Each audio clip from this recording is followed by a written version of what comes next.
Logo quando começaram os aparelhos de ultrassom e os exames de ultrassom, um amigo meu estava com a sua esposa no 6º mês de gravidez. Ele já tinha tido uma menina e o sonho dele era ter um menino.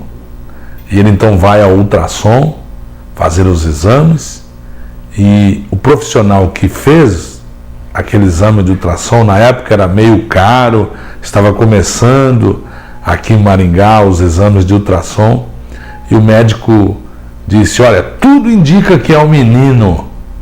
E aí então a esposa dele comprou todas as roupas azuis, bercinho com motivos masculinos, fizeram a decoração do quarto com motivos de menino, e quando chegou o dia do parto, qual não foi a surpresa que a sua esposa deu à luz a uma linda menina.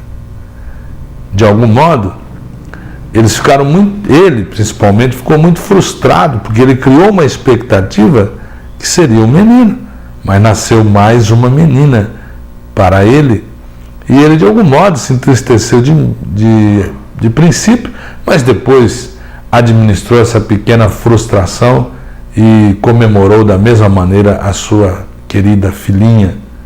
Eu quero dizer a você dessas decepções que nós temos com a tecnologia.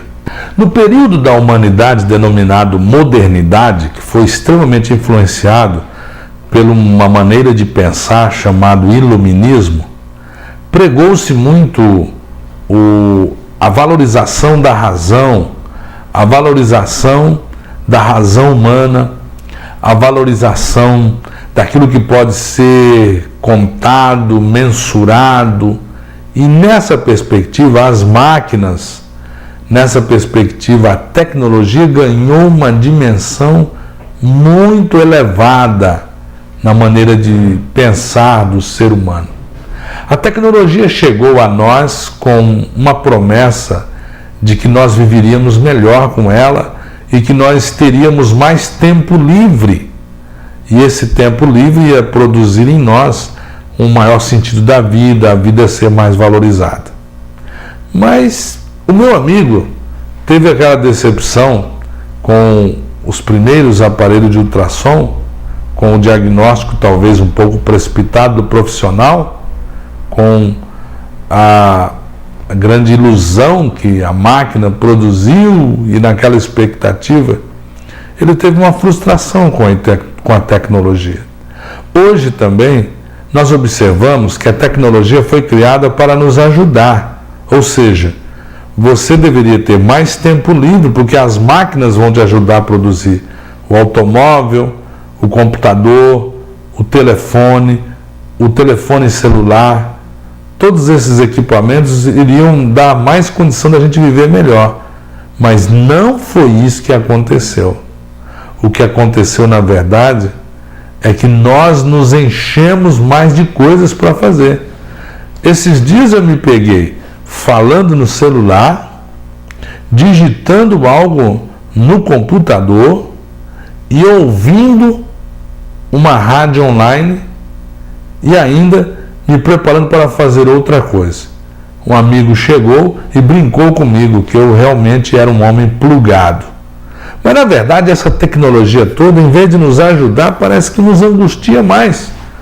Ao invés de nós termos mais tempo livre com aquilo que a tecnologia nos proporciona, nós nos enchemos de mais afazeres. E a palavra de Deus diz em Daniel 12, versículo 4, que a ciência se multiplicaria nos últimos dias.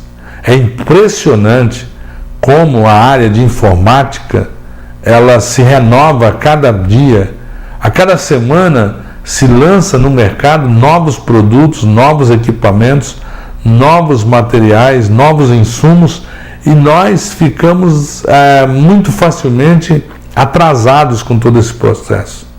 A tecnologia, nessa perspectiva, ela parece que nos angustia, porque nós não damos conta de entender o seu avanço, o seu processo todo.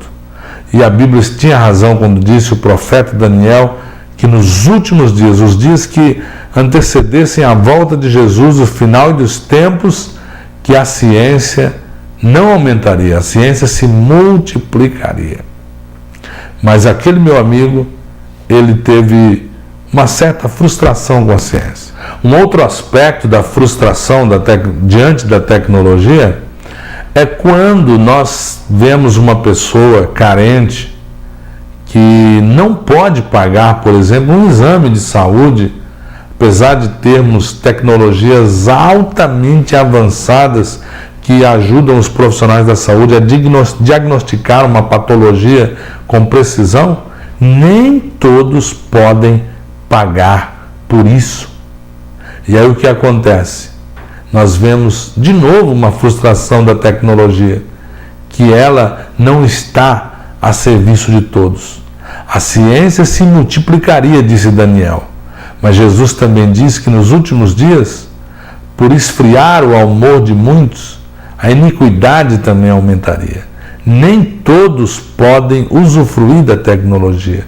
Em tudo isso nós vemos, num primeiro momento, se a tecnologia às vezes nos frustra, isto nos mostra que nós não somos tão soberanos e importantes, e isso às vezes nos torna até arrogantes como nós achamos que nós somos. Nós também não temos um mundo justo onde a tecnologia possa estar a serviço de todos. A lição que nós temos de tudo isso é que o homem deve confiar inteiramente em Deus.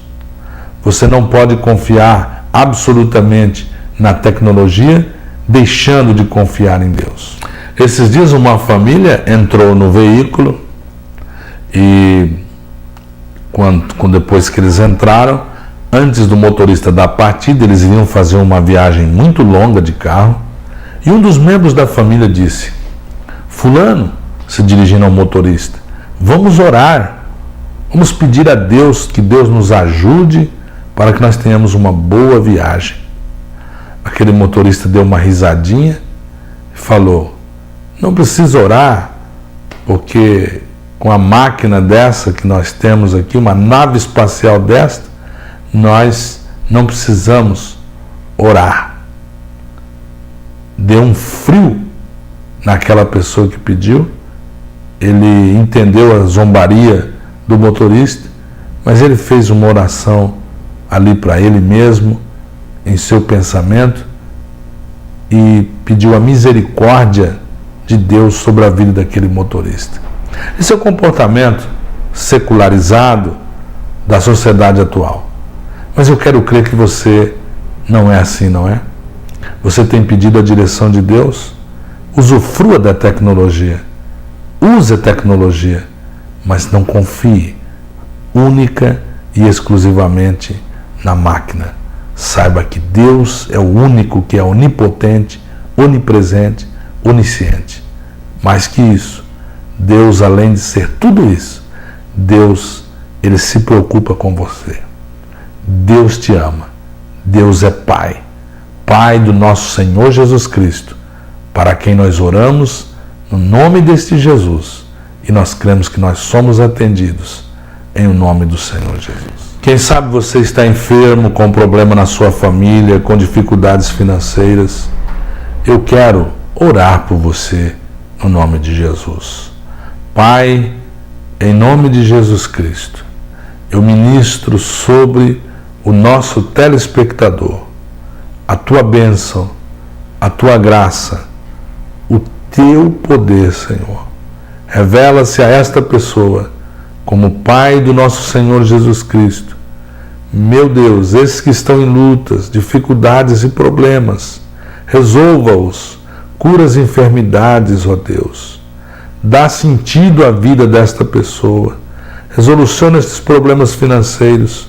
Tu és o Deus de graça e de glória, e eu te peço humildemente isso, em o nome do Senhor Jesus Cristo.